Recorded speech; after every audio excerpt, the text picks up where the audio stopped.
لیاقت سے آری سہی، تاہم اس نے پیش گوئی بڑی زبردست کی تھی۔ میں تھوڑی دیر کے لیے اس کی دور نگاہی کا قائل ہو گیا۔ اس کی کہی ہوئی ایک بات منوان پوری ہو گئی تھی۔ اس نے باوقت رخصت مجھ سے کہا تھا، آپ بہت جلد ایک خبر سنیں گے امجد صاحب۔ اس نے غلط نہیں کہا تھا۔ 6-7 دن بعد میں لیاقت سے متعلق ایک سنسنی خیز خبر سن رہا تھا۔ یہ خبر منان کی زبانی مجھ تک پہنچی تھی۔ ایک رات میں دفتر سے فارغ ہو کر گھر پہنچا تو منان کا فون آ گیا۔ اس کی آواز میں اچھی خاصی تشویش تھی۔ چھوٹتے ہی بولا، بیگ صاحب، آپ کو لیاقت کے بارے میں کچھ معلوم ہوا؟ منان پر اسرار انداز میں بات شروع کرنے کا عادی تھا۔ اس وقت تک مجھے لیاقت کے تازہ ترین حالات کے بارے میں واقعی کوئی خبر نہیں تھی، لہٰذا میں نے کہہ دیا، نہیں، مجھے کچھ معلوم نہیں۔ وہ بیچارہ ایک بہت بڑی مصیبت میں گرفتار ہو گیا ہے۔ اس کے عزائم کے پیش نظر ایسا ہونا تو تھا۔ میں نے سرسری انداز میں کہا، پھر پوچھا، اس پر کیا مصیبت نازل ہو گئی؟ گزشتہ رات پولیس نے اسے گرفتار کر لیا ہے۔ گرفتار؟ میں نے چونکتے ہوئے پوچھا، کس جرم میں؟ اس پر مظفر کے قتل کا الزام ہے۔ اوہ! میں ایک گہری سانس خارج کر کے رہ گیا۔ تو اس بے وقوف نے یہ حرکت کر ہی ڈالی۔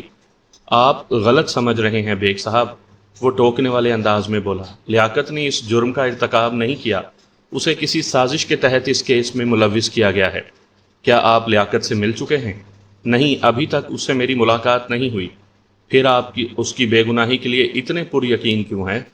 منان نے میرے استفسار کے جواب میں بتایا، لیاقت کی بیوی سلمہ اس وقت میرے گھر میں موجود ہے۔ یہ لیاقت کے زور دینے پر ہی مجھ سے ملنے آئی ہے۔ لیاقت کی خواہش ہے کہ آپ اس کے کیس کو اپنے ہاتھ میں لے لیں۔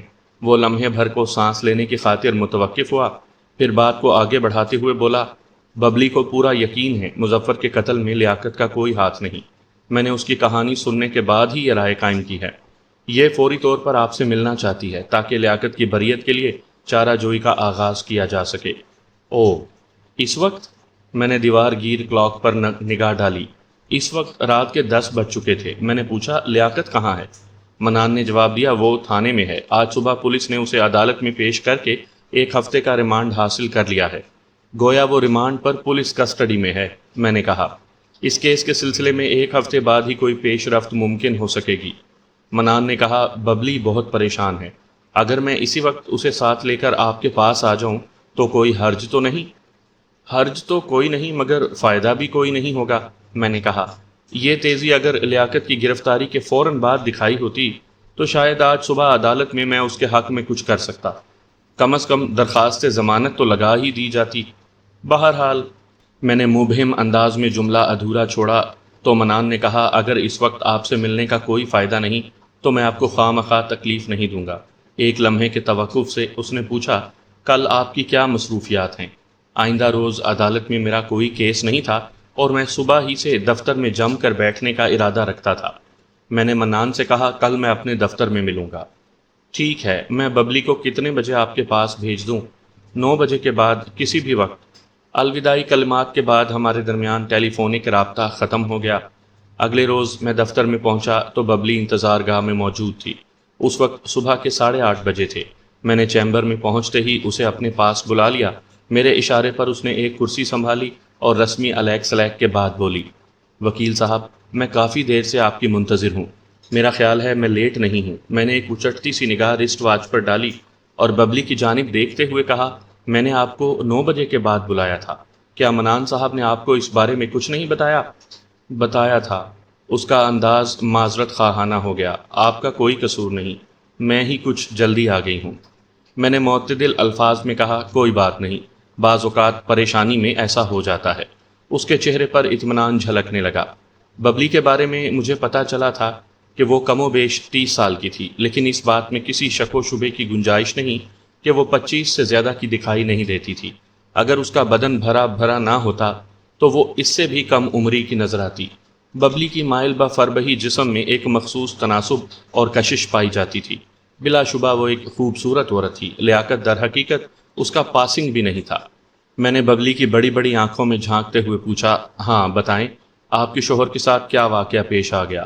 اس کے ساتھ ہی میں نے رف پیڈ اور قلم سنبھال لیا۔ لیاقت کو پولیس نے مظفر کے قتل کے الزام میں گرفتار کر لیا ہے، اس نے گہری سنجیدگی سے کہا۔ یہ بات تو منان صاحب مجھے بتا چکے ہیں۔ میں نے رف پیڈ پر چند الفاظ گھسیٹتے ہوئے کہا، میں اس واقعے کی تفصیل جاننا چاہتا ہوں۔ وہ چند لمحات تک متعاملانہ نظر سے مجھے دیکھتی رہی، پھر بولی، پتہ نہیں آپ مظفر کے پس منظر سے کس حد تک واقف ہیں۔ اس شخص نے پچھلے کچھ عرصے سے ہمارا ناک میں دم کر رکھا تھا۔ میں مظفر، لیاقت اور ببلی کے مثلث کے بارے میں جو کچھ جانتا تھا اسے مختصر الفاظ میں دہرا دیا۔ وہ اسبات میں گردن ہلاتی رہی اور میری بات کے اختتام پر بولی، وقوعہ کی رات بھی اسی نوعیت کا ایک ناخوشگوار واقعہ پیش آیا تھا۔ اتنا کہہ کر وہ خاموش ہو گئی تو میں سوالیہ نظر سے اسے دیکھنے لگا۔ وہ بتانے لگی، جس روز دکان پر مظفر اور لیاقت کے بیچ مار پیٹ ہوئی، اس کے بعد سے لیاقت نے دکان بند کر کے جلدی گھر آنا شروع کر دیا تھا۔ پھر اس نے وضاحت کی کہ پہلے لیاقت 11:30 بجے یا 12 بجے تک دکان بند کرتا تھا اور اب وہ 10 بجے تک گھر آ جاتا تھا۔ میں بدستور سوالیہ نظر سے اسے تکتا رہا تو اس نے مزید بتایا، اس طرح جلدی دکان بند کر دینے سے کاروبار پر منفی اثرات تو مرتب ہو رہے تھے، لیکن میری خاطر لیاقت یہ نقصان برداشت کرنے کو تیار تھا۔ اتنا کہہ کر وہ پھر متوقف ہوئی تو میں نے لقمہ دیا۔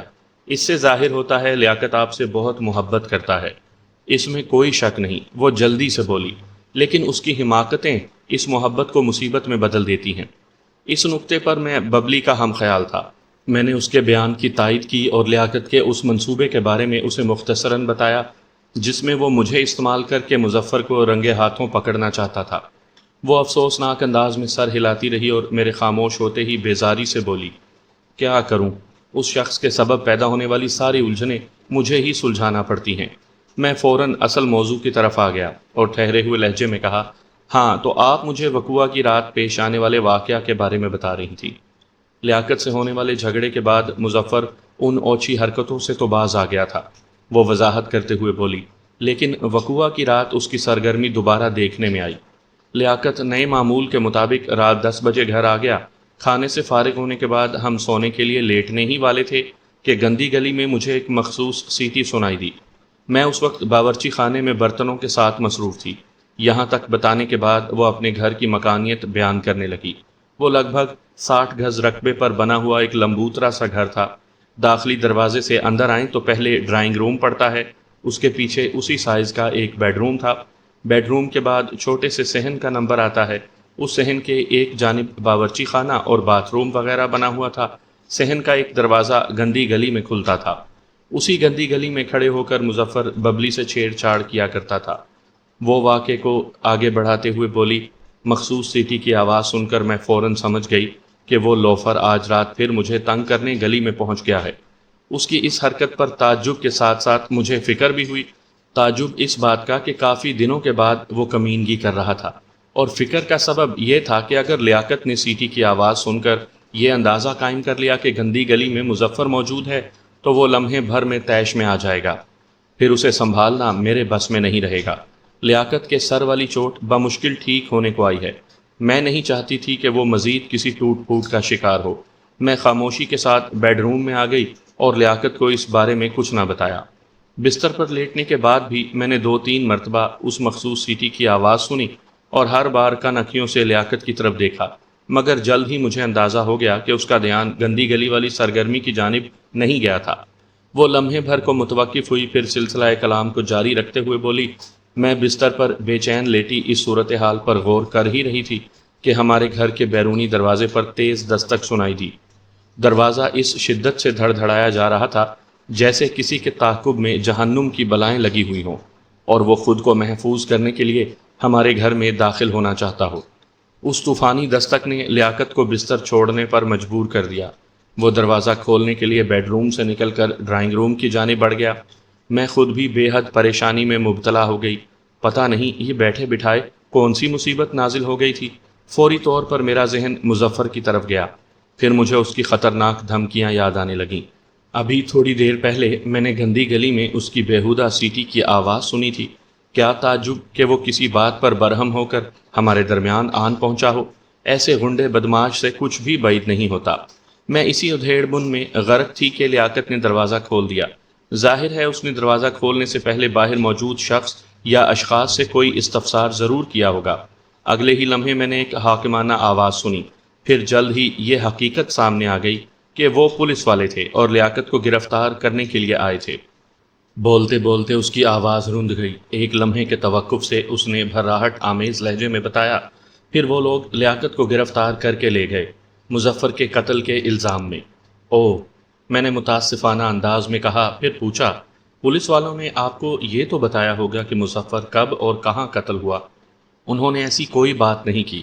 پھر لیاقت کی گرفتاری کا کیا جواز بنتا ہے؟ وہ تامل کرتے ہوئے بولی، مظفر کی لاش گندی گلی میں پائی گئی تھی۔ کیا؟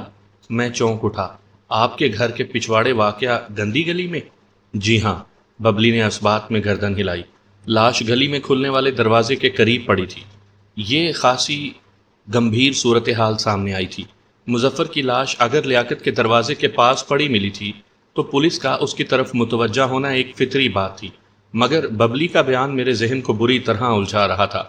اس نے تھوڑی دیر پہلے مظفر کی مخصوص سٹی کے بارے میں جو کچھ بتایا وہ موجودہ سچویشن سے لگا نہیں کھاتا تھا۔ اسی حوالے سے میں نے اس سے پوچھ لیا، لیاقت کو پولیس نے کتنے بجے گرفتار کیا تھا؟ لگ بھگ 11:30 بجے رات، اس نے جواب دیا۔ آپ نے بتایا ہے، میں نے رف پیڈ پر اندراج کا سلسلہ جاری رکھتے ہوئے کہا، لیاقت آج کل رات کو 10 بجے تک گھر آ جاتا تھا۔ آپ لوگ کھانے سے فارغ ہونے کے بعد سونے کے لیے لیٹے تھے۔ اس سے تھوڑا پہلے آپ نے مظفر کی مخصوص سیٹی کی آواز سنی، جو بعد میں بستر پر پہنچنے کے بعد بھی آپ کو 2-3 مرتبہ سنائی دی۔ اس سے تو یہی ظاہر ہوتا ہے کہ وہ بندہ 11:45 بجے تک زندہ تھا اور گندی گلی میں موجود بھی تھا۔ پھر 11:30 بجے لیاقت کی گرفتاری، اور وہ بھی مظفر کے قتل کے الزام میں، سمجھ میں آنے والی بات نہیں۔ لمحے بھر کو میں متوقف ہوا، پھر سلسلہ کلام کو آگے بڑھاتے ہوئے بولا، ہمارے ملک کی بلکہ دنیا کی کسی بھی خطے کی پولیس ایسی تیز رفتاری کی کارکردگی کا مظاہرہ نہیں کر سکتی۔ زیادہ سے زیادہ یہ ہو سکتا ہے آپ کے دروازے کے سامنے سے لاش کی بازیافیت یا دریافت پر وہ لوگ آپ سے پوچھ گچھ کر سکتے تھے، کجا یہ کہ وہ دندناتے ہوئے آئے اور لیاقت کو مظفر کے قتل کے الزام میں گرفتار کر کے چلتے بنے۔ یہ تو نہایت ہی گہری اور سوچی سمجھی سازش معلوم ہوتی ہے۔ میں کیا کہہ سکتی ہوں وکیل صاحب؟ میری بات کے اختتام پر ببلی کمزور سی آواز میں بولی۔ میں نے اس سے پوچھا، کیا آپ نے اپنی آنکھوں سے مظفر کی لاش کو گندی گلی میں پڑے ہوئے دیکھا تھا؟ نہیں جناب، وہ نفی میں سر ہلاتے ہوئے بولی۔ میں تو اس قدر گھبرا گئی تھی کہ میں نے اس طرف دھیان ہی نہیں دیا۔ پولیس والوں نے آپ سے کچھ سوالات تو کیے ہوں گے؟ ہاں، چند سرسری سے سوالات پوچھے تھے، اس نے بتایا۔ کیا وہ سوالات کسی خاص زاویے سے تھے؟ جی، انہوں نے مظفر اور لیاقت کے درمیان چند روز پہلے ہونے والی بدمزگی کے بارے میں پوچھا تھا، اور میں نے انہیں اس کمینے کی بدماشی اور لیاقت سے زیادتی سے آگاہ کر دیا تھا۔ میں گہری سوچ میں ڈوب گیا۔ ببلی کے مطابق مظفر کم از کم 10:30 بجے تک تو زندہ تھا۔ 11:30 بجے لیاقت کو اس کے قتل کے الزام میں گرفتار کر لیا گیا۔ اس 1 گھنٹے کے اندر جتنے کام ہوئے وہ عملاً اور واقعتاً ممکن نظر نہیں آتے۔ مثلاً مظفر کا قتل، اس کے قتل کی پولیس کو خبر، پولیس کا متحرک ہونا، اور لیاقت کو مظفر کے قتل کے الزام میں گرفتار کر کے اپنے ساتھ لے جانا وغیرہ وغیرہ۔ گندی گلی میں پڑی ہوئی کسی لاش کے بارے میں دوسرے روز صبح سے پہلے کسی کو کچھ معلوم ہو جانا ناممکنات میں سے تھا۔ ہاں، البتہ اگر یہ ڈرامہ پہلے سے لکھے گئے کسی اسکرپٹ کے مطابق رچایا گیا تھا تو پھر دوسری بات تھی۔ میں نے ببلی سے پوچھا، وقوعہ کی رات جب لیاقت گھر آیا، اس وقت سے لے کر گرفتاری تک وہ ایک لمحے کے لیے بھی گھر سے باہر نکلا تھا؟ یہ سوال میں نے محض اشاریہ 1% امکان کے تحت پوچھا تھا، جس کا جواب ببلی نے نفی میں دیا۔ نہیں جناب، لیاقت کے آتے ہی ہم نے کھانا کھایا، پھر ہم سونے کے لیے لیٹ گئے۔ میں نے گمبھیر انداز میں کہا، ذرا سوچ کر بتائیں، آپ کسی ایسے شخص کو جانتی ہیں جو لیاقت اور مظفر کے درمیان ہونے والے جھگڑے اور اس کی نوعیت سے آگاہ ہو؟ اس کے ساتھ ہی وہ جانکار شخص مظفر سے بھی کسی قسم کی پرخاش یا دشمنی رکھتا ہو؟ یہ سوال میں نے اس نظریے سے کیا تھا کہ ہو سکتا ہے مظفر کے کسی دشمن نے حالات کا فائدہ اٹھا کر ایسا کام دکھا دیا ہو کہ اس کا مقصد بھی پورا ہو جائے اور پھانسی کا پھندا بآسانی کسی اور کی گردن میں فٹ ہو جائے۔ تھوڑی دیر سوچنے کے بعد ببلی نے جواب دیا، دیکھیں وکیل صاحب، لیاقت اور مظفر کے جھگڑے والی بات ڈھکی چھپی نہیں، اور اس واقعے کے بعد سے یہ حقیقت بھی پوشیدہ نہیں رہی کہ مظفر مجھ پر بری نگاہ رکھتا تھا۔ لیکن وہ سانس لینے کے لیے رکی اور بڑے مضبوط لہجے میں بولی، مظفر کے اس دشمن کے بارے میں جو آپ پوچھ رہے ہیں، میں ایسے کسی بھی شخص کو نہیں جانتی۔ پھر تو معاملہ خاصا ٹیڑھا ہو جاتا ہے، میں نے خود کلامی کے انداز میں کہا۔ بہرحال پولیس کے موقف سے بہت کچھ جاننے کو مل جائے گا۔ آپ اس بارے میں مزید کچھ جانتی ہوں تو وہ مجھے بتا دیں۔ ببلی نے میرے سوال کے جواب میں جو کچھ بتایا وہ اس کیس کے لیے مفید نہیں تھا، یعنی اس کی ایسی کوئی اہمیت نہیں تھی کہ میں کسی موقع پر اسے استعمال کر سکوں۔ ٹھیک ہے، میں آج تھانے جا کر لیاقت سے بھی مل لوں گا، میں نے کہا۔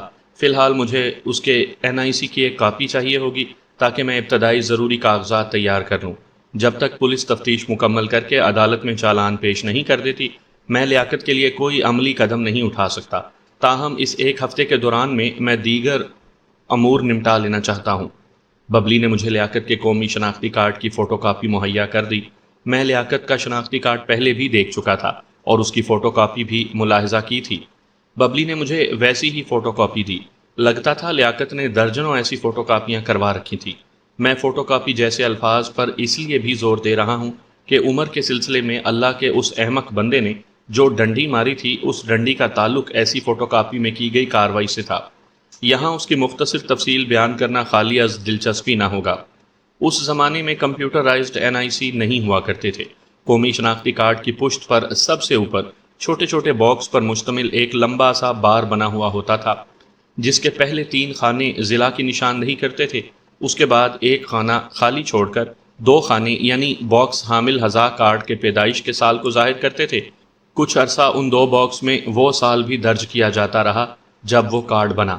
بہرحال ان 2 خانوں کے بعد ایک خانہ خالی چھوڑ کر پھر 6 خانے خاندان اور سیریل نمبر وغیرہ کے لیے تھے۔ کارڈ کے زیریں حصے میں اعداد میں بھی مکمل تاریخ پیدائش درج ہوتی تھی۔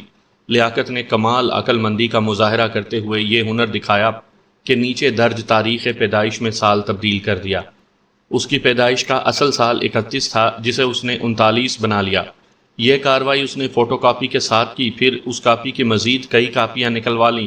اس طرح وہ اپنی دانست میں 54 سے 46 سال کا ہو گیا تھا۔ عمر میں 8 سال کی ڈنڈی مارتے ہوئے وہ اس حقیقت کو فراموش کر بیٹھا کہ اوپر بنے ہوئے بار میں سال پیدائش والے 2 باکس میں تو 31 ہی درج ہے۔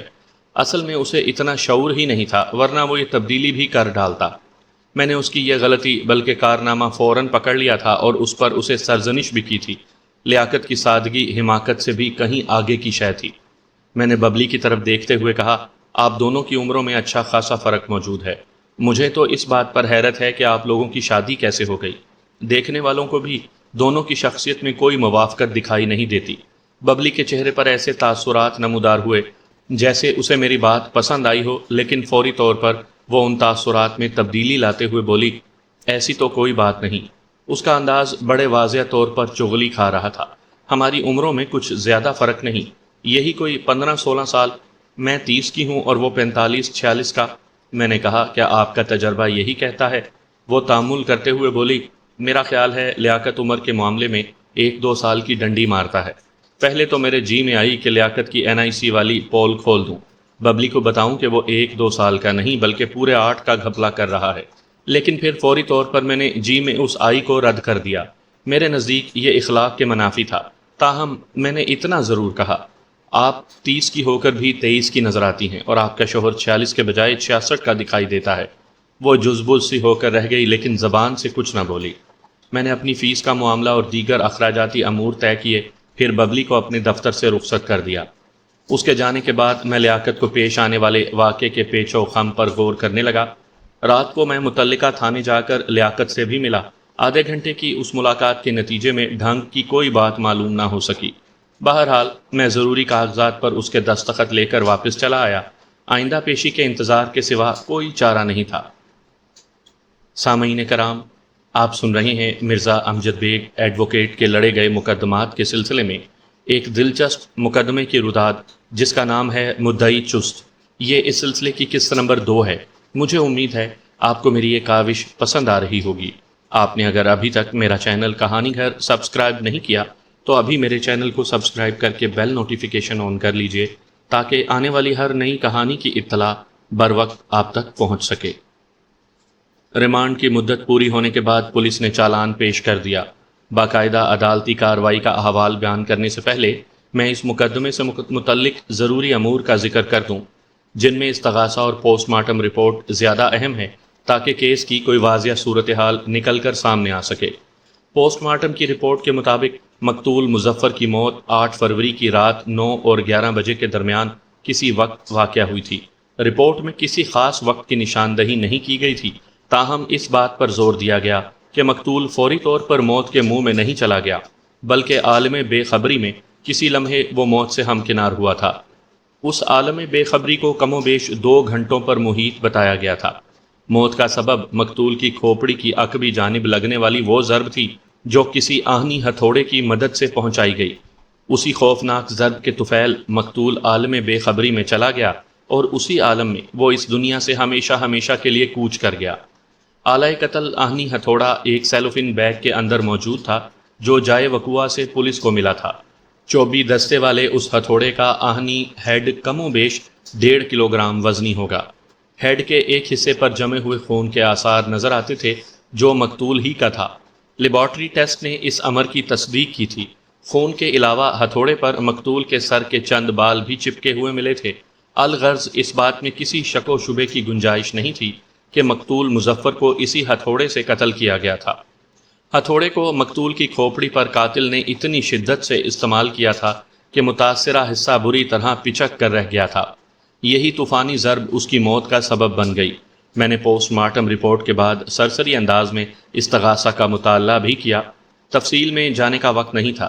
اس سرسری جائزے نے بھی مجھے بہت کچھ بتا دیا۔ استغاثہ میں مقتول اور ملزم کی چپکلش پر وافر مقدار میں روشنی ڈالی گئی تھی۔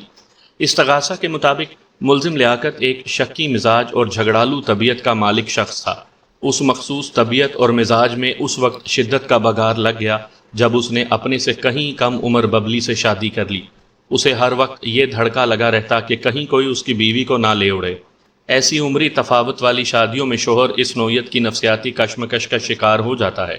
جو شخص بھی اس کی کم عمر نسبتاً بیوی کو مسکرا کر دیکھے یا اس سے خوشگوار لہجے میں بات کرے، وہ ایسے شخص کو شک بھری نظر سے دیکھنے لگتا ہے۔ بہرحال ملزم کے ذہن میں یہ کیڑا کل بلایا کہ مقتول اس کی بیوی ببلی کو تنگ کرتا ہے۔ اس کی غیر موجودگی میں وہ گندی گلی میں آ کر ببلی سے نازیبا حرکات کرتا ہے اور اسے اپنی جانب مائل کرنے کے لیے کوشاں ہے، حالانکہ در حقیقت ایسی کوئی بات نہیں تھی۔ مقتول نے مذکورہ بالا گندی گلی میں کبھی قدم نہیں رکھا تھا۔ ببلی سے چھیڑ چھاڑ اور بیہودہ حرکات تو بہت آگے کی بات ہے۔ اس کے بعد استغاثہ میں اس واقعے کی تفصیل تھی جب دکان پر ملزم اور مقتول کے درمیان اچھی خاصی ہاتھا پائی ہوئی تھی۔ 2 فروری کو پیش آنے والے اس ناخوشگوار واقعے میں ملزم بری طرح زخمی ہو گیا تھا۔ یہ سراسر مقتول کی زیادتی تھی، تاہم استغاثہ نے اسے الٹا رنگ دیا۔ اس کے مطابق ملزم اپنی نفسیاتی پیچیدگی کے سبب یہ یقین کر بیٹھا کہ مقتول اس کی بیوی سے بدتمیزی کا ارتکاب کر رہا ہے، لہٰذا اس نے ایک روز اپنی دکان پر مقتول کو روک کر اس سے باز پرس شروع کر دی، جس کے جواب میں مقتول نے نہ صرف خود پر عائد الزام کی تردید کی بلکہ اس نے ببلی سے ناواقفیت کا بھی کھلم کھلا اظہار کر دیا، جس کے نتیجے میں مقتول اور ملزم کے بیچ تلخ اور ترش کلامی انتہا کو پہنچ گئی اور وہ ناخوشگوار واقعہ پیش آیا۔ وقوع کی رات گندی گلی میں جو کچھ ہوا اس کے بارے میں استغاثہ نے زیادہ تفصیل میں جانے کی ضرورت محسوس نہ کی اور اختصار کا سہارا لیتے ہوئے بیان کیا کہ ملزم ہاتھا پائی والے واقعے کے بعد اس موقع کی طاق میں تھا کہ مقتول سے بھیانک انتقام لے۔ وہ گاہے بگاہے یہ کہتا ہوا بھی سنا گیا کہ مقتول کو ایسا مزہ چکھائے گا کہ اس کی آنے والی نسلوں کو بھی کسی کی بیوی سے ایسی بیہودہ چھیڑ چھاڑ کی ہمت نہیں ہوگی۔ ملزم لیاقت کے بے سمت جوش جذبات نے اس کے خلاف استغاثہ کے ہاتھ مضبوط کر دیے تھے۔ اس قسم کی دھمکی آمیز باتیں اس نے مجھ سے بھی کی تھیں، جس میں وہ مظفر کو ایک یادگار سبق سکھانے کا ارادہ رکھتا تھا۔ کچھ بعید نہیں کہ اس نوعیت کی انتقامی گفتگو اس نے دیگر افراد سے بھی کی ہو۔ استغاثہ نے ملزم کی ایسی ہی تعویلوں کو مضبوط بنیاد بنا لیا تھا۔ بہرحال پولیس کے پیش کردہ چالان کے آخر میں درج تھا۔ پھر وقوع کی رات ملزم کو اپنے عزائم کی تکمیل کا موقع مل گیا۔ اس نے بے بنیاد شک کی وجہ سے مظفر کو موت کے گھاٹ اتار دیا۔ اس سے آگے بھی اسی قسم کی چند باتیں درج تھیں۔ میں نے استغاثہ کے مطالعے سے فوراً سمجھ لیا کہ اس میں کئی ایک خامیاں موجود تھیں۔ بعض نہایت ہی اہم نکات کو نظر انداز کر دیا گیا تھا، حالانکہ ان کا ذکر بہت ضروری تھا۔ ان نکات کا ذکر میں عدالتی کارروائی کے دوران میں مناسب موقع پر کروں گا۔ میں نے اپنا وکالت نامہ اور ضمانت کی درخواست دائر کر دی۔ اس روز عدالت میں کوئی قابل ذکر کارروائی نہ ہو سکی۔ جج نے استغاثہ کے مطالعے کے بعد فرد جرم پڑھ کر سنائی۔ ملزم نے صحت جرم سے صاف انکار کر دیا۔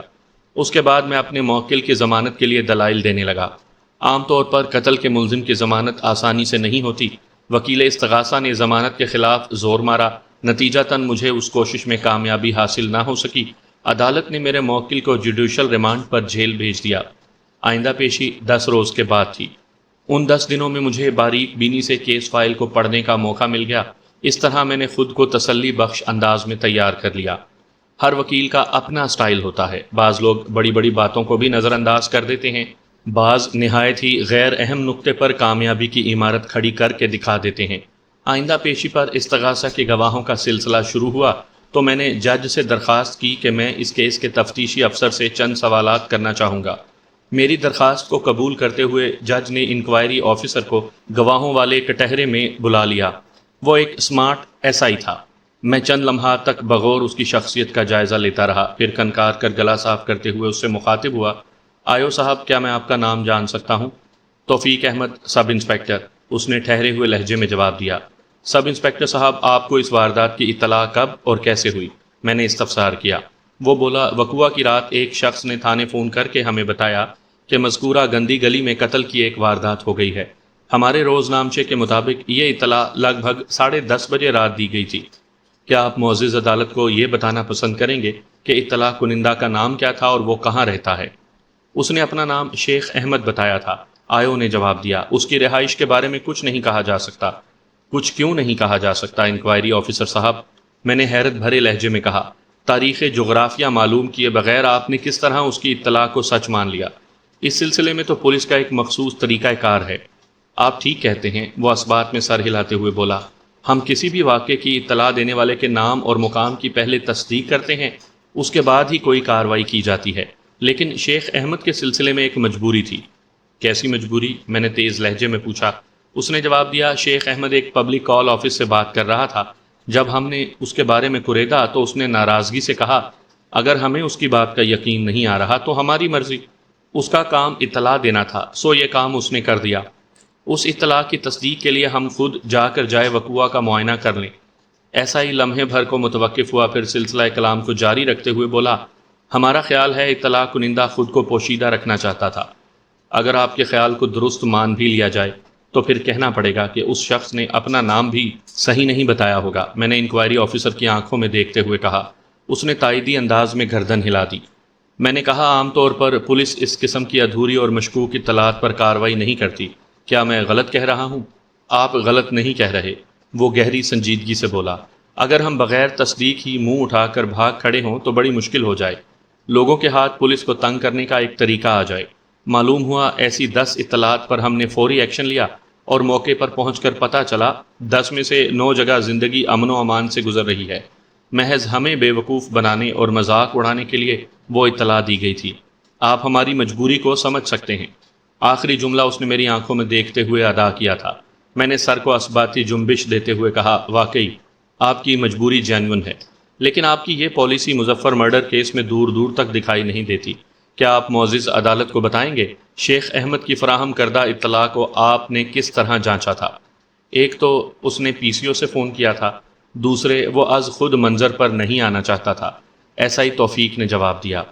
پی سی او ایک ایسا مقام ہے جہاں سے سینکڑوں ہزاروں لوگ فون کرتے ہیں۔ اگر ہم اس پی سی او تک رسائی حاصل کر بھی لیں تو بھی مطلوبہ بندے تک پہنچنا ممکن نہیں ہوتا۔ یہ بات پی سی او والے کے علم میں بھی نہیں ہوتی کہ کس شخص نے کس سے کیا بات کی ہوگی۔ لہٰذا اگر ہم ایسی کسی اطلاع پر حرکت میں آتے ہیں تو یہ سراسر رسک ہوتا ہے۔ گویا مظفر مرڈر والے معاملے میں آپ نے سراسر رسک لیا تھا۔ ہم نے پہلے ایک کانسٹیبل کو جائے وقوع پر بھیج کر اس خفیہ اطلاع کی تصدیق کی تھی، انکوائری آفیسر نے فخریہ لہجے میں بتایا۔ کانسٹیبل نے واپس آ کر بتایا کہ مذکورہ گندی گلی میں واقعی ایک لاش پڑی ہوئی ہے۔ پھر میں 2 کانسٹیبلز کو اپنے ساتھ لے کر جائے وقوع پر پہنچ گیا۔ میں نے پوچھا، آپ کتنے بجے جائے واردات پر پہنچے تھے؟ 11:15 بجے، اس نے جواب دیا۔ حیرت ہے، میں نے دونوں ہاتھ پھیلائے ہوئے کندھے اچکائے۔ 11:15 بجے آپ جائے وقوع پر پہنچے اور ٹھیک 11:30 بجے آپ نے میرے موکل کو مظفر کے قتل کے الزام میں اس کے گھر سے گرفتار کر لیا۔ محض 15 منٹ کی قلیل مدت میں آپ نے کیوں کر یہ جان لیا کہ مظفر کو لیاقت نے قتل کیا ہے؟ وہ چند لمحے گہری نظر سے مجھے دیکھتا رہا، پھر رسانیت سے بولا، آپ ٹھیک کہتے ہیں، واقعی 15 منٹ میں کسی حتمی نتیجے پر پہنچنا ممکن نہیں، مگر ملزم کی گرفتاری ٹھوس بنیادوں پر عمل میں لائی گئی تھی۔ ہم نے آپ کے موکل پر کچا ہاتھ نہیں ڈالا تھا۔ ٹھوس بنیادوں کی وضاحت بھی کر دیں آئیو صاحب، میں نے چبھتے ہوئے لہجے میں کہا۔ وہ تھوک نگلتے ہوئے بولا، پہلی بات تو یہ کہ ہمیں مقتول اور ملزم کی چپکلش کے بارے میں پہلے سے علم تھا۔ 2 فروری کو ان دونوں کے درمیان جو جھگڑا ہوا اس کی نہ صرف اطلاع تھانے میں پہنچ گئی تھی بلکہ یہ بھی سننے میں آیا تھا کہ ملزم نے مقتول کو خطرناک نتائج کی دھمکیاں بھی دی تھیں۔ اس نے چند افراد کے سامنے مظفر کو مزہ چکھانے کے عزائم کا اظہار کیا تھا۔ ہمارے لیے یہ اشارہ بڑی اہمیت رکھتا تھا، چنانچہ جب ہمیں پتہ چلا کہ گندی گلی میں ملنے والی لاش مظفر کی ہے تو فوری طور پر ہمارا دھیان ملزم کی طرف گیا۔ پھر مظفر کی لاش گندی گلی میں جس دروازے کے نزدیک پڑی ملی وہ ملزم کے گھر کا عقبی دروازہ ہے، اس لیے ہم نے فوری طور پر ملزم کو گرفتار کر لیا۔ یہ تو سامنے کی بات ہے وکیل صاحب، لاش جس کے دروازے کے سامنے پڑی ملے گی سب سے پہلے اسی سے پوچھ گچھ کی جائے گی۔ پوچھ گچھ؟ میں نے حیرت سے دہرایا، پھر تیز آواز میں کہا، میری اطلاع کے مطابق آپ نے میرے موکل کا دروازہ دھڑ دھڑایا اور جیسے ہی اس نے دروازہ کھولا پولیس نے گھر کے اندر داخل ہو کر اسے گرفتار کر لیا۔ واقعات اور شواہد کے مطابق پوچھ گچھ کا کہیں ذکر نہیں ملتا۔ میں نے ایک لمحے کو توقف کیا، پھر انکوائری آفیسر کی آنکھوں میں دیکھتے ہوئے اضافہ کیا،